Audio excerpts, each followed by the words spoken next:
ये भाजपा का दोहरा चरित्र किस तरह से आता है और चुनावी लाभ के रूप में ये किसी भी तरह से जनता से किस हद तक ये झूठ बोल सकते हैं, उसकी वानगी मैं आपको प्रस्तुत करता हूं। और उस वानगी में सबसे पहली चीज़ ये है कि एनजीटी में एक केस चल रहा था और ये कलिया सोत वाले मामले को लेके केस चल रहा था। तो 20/8/2014 को उसमें एक फैसला आया कि ये जो इसमें 33 मीटर दायरे के अंदर इसमें जो निर्माण है उनको सीमांकन के रूप में लिया जाए कि उसमें कौन से अतिक्रमण है कौन से नहीं, उनको चिन्हित किया जाए। उसके बाद सारे के सारे निवासी जो है वो शिवराज सिंह चौहान जी के पास एक वाहन रैली के रूप में गए और वाहन रैली के रूप में गए तो शिवराज सिंह चौहान जी ने उनको एक आश्वासन दिया कि आपके ना मकान टूटेंगे ना आपकी दुकान टूटेगी और आपके मकान दुकान टूटने के लिए जो भी विधि सम्मत रास्ता होगा वो हम अपनाएंगे। पहली बात उन्होंने ये कही। तो पहली बात पे ही हम उन पे शुरू करते हैं कि जब आपने ये सारा मामला हो गया, उसके बाद एक दूसरा पॉइंट और आया कि उसके बाद क्या हुआ, 15 दिन बाद जब उस समय आचार संहिता लगी हुई थी। सुनिए आप, जो बहुत महत्वपूर्ण चीज़ बता रहा हूँ, आचार संहिता उस समय लगी हुई थी, एनजीटी कोर्ट का आदेश लागू था, उसकी परवाह किए बिना, क्योंकि नगर निगम के चुनाव थे, तो शिवराज सिंह चौहान जी ने पहली बार जो शब्द यूज़ किया कौन माई का लाल, वो यहाँ पे यूज़ किया। तो कोलार में एक रैली थी,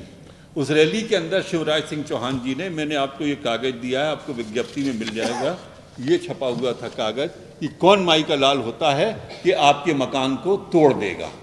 कोई माई के लाल में हिम्मत नहीं है कि ये एक तरह से एनजीटी को भी चैलेंज था और ये एक तरह से आचार संहिता का उल्लंघन भी था। ये दोनों चीज़ें थी। लेकिन शिवराज जी की जब ये चीज़ें सामने आई, उसके बाद शिवराज जी का बात ये आई कि भाई नागरिकों को विश्वास हो गया कि शिवराज जी कोई ना कोई तो विधि सम्मत रास्ता निकालेंगे ही निकालेंगे।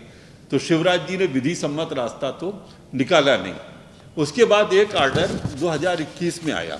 वो भी ये आया कि सीमांकन किया जाए और इसकी पहचान की जाए। तो 2014 का जो आर्डर था वो और 2021 का जो आर्डर था वो,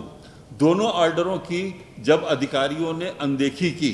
शिवराज सरकार ने अनदेखी की, शिवराज जी ने अनदेखी की, उसके बाद कोर्ट में ये कहा गया कि कैसे, मतलब कहते हैं बातचीत हो कि कैसे अब बात मान लें कि आप कार्रवाई करेंगे। तो शिवराज सरकार के